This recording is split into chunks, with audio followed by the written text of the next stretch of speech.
वंदे मातरम, जय श्री राम दोस्तों। मोटिवेशनल कलमे में आपका तहे दिल से स्वागत है। आप सभी ने एक चीज़ पॉइंट आउट की होगी कि इस पूरे ब्रह्मांड में ऐसा कोई व्यक्ति नहीं, कोई प्राणी नहीं है जिसे बिना संघर्ष के सफलता मिली है। उनमें से एक बाज है। यहाँ पर अगर हम बाज के जीवन की बात करें तो यह 70 वर्ष का होता है, परंतु इसके जीवन में स्टार्टिंग से ही संघर्ष स्टार्ट हो जाता है। तो आइए सुनते हैं। आपको पता है, जब एक बाज का बच्चा बाल्यावस्था में होता है तो उसकी माँ उसके लिए एक विचित्र टाइप की ट्रेनिंग लगती है।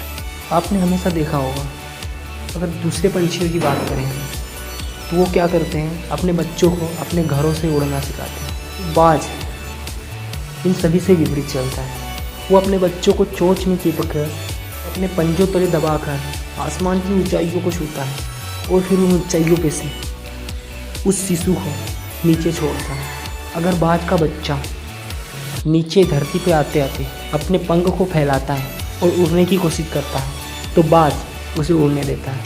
अन्यथा जैसे ही ज़मीन के पास जाता है, बाज उसे अपने पंजों में दबोच लेता है।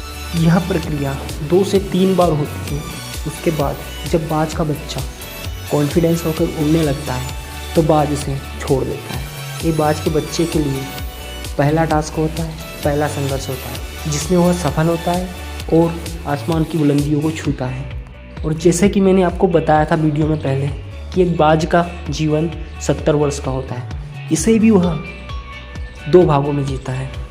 पहला जो कि 40 वर्ष का होता है, जिसमें बाज अपने फुल ऑफ कॉन्फिडेंस एवं एटीट्यूड के साथ जीता है। जैसे ही बाज के जीवन के 40 वर्ष बीत जाते हैं, उसके सामने एक नई चुनौती आ जाती है। इस चुनौती में बाज के पास 2 रास्ते होते हैं, जिसमें से पहला जो सरल होता है और दूसरा जो संघर्षमय तो होता है लेकिन उसके जीवन में 30 साल और बढ़ाने वाला होता है। तो बाज उस दूसरे वाले संघर्षमय रास्ते को चुनता है और इस दूसरे रास्ते में उसे बहुत सारी पीड़ाएँ उठानी पड़ती हैं, जो इस प्रकार है। सुनिएगा गौर से। जब बाज को 40 वर्ष पूरे हो जाते हैं तो उसकी चोंच बढ़ने लग जाती है, साथ ही उसके पंख बढ़ जाते हैं और उसके पैरों की जो पंजे होते हैं वो भी बढ़ जाते हैं। अब इस अवस्था में एक बाज अपने पंजों से ना ही शिकार को प्रॉपर पकड़ पाता है, ना ही चोंच से पकड़ पाता है और इसके पंख बड़े होने के कारण ना ही प्रॉपर उड़ पाता है। इसी स्थिति में बाज दूर पर्वतों पर चला जाता है और इन्हीं पहाड़ों पर बाज को अपने आप को रिपेयर करने में, बाउंस बैक करने में 4 से 5 महीने का वक्त लगता है, जो कि इस प्रकार है मेरे दोस्तों। सर्वप्रथम इन चट्टानों से अपनी चोंच को बार बार मार मार के खिराता है। फिर अपनी नई चोंच आने का वेट करता है। जैसे ही नई चोंच आ जाती है, तत्पश्चात अपनी नई चोंच से अपने पुराने पंखों को नोच के काट लेता है। फिर उन पंखों का आने का इंतज़ार करता है। जैसे ही नए पर आ जाते हैं, अपने नाखूनों को चट्टानों से नोच कर तोड़ लेता है। जैसे ही नए नाखून आ जाते हैं, इस 4 से 5 महीने के संघर्ष बाद एक बाज पूरी तरह अपने आप को बाउंस बैक करके आता है। यही 4 से 5 महीने का संघर्ष उसे उसका कॉन्फिडेंस, उसका एटीट्यूड उसे रिटर्न दिलाता है। इसी संघर्ष के कारण वह 30 साल और सुख से रहता है।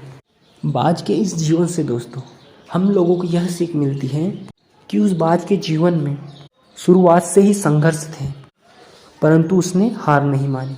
उसी प्रकार दोस्तों हमारे जीवन में भी चाहे कितनी विघ्न बाधाएं क्यों ना आए, हमें भी हार नहीं माननी चाहिए।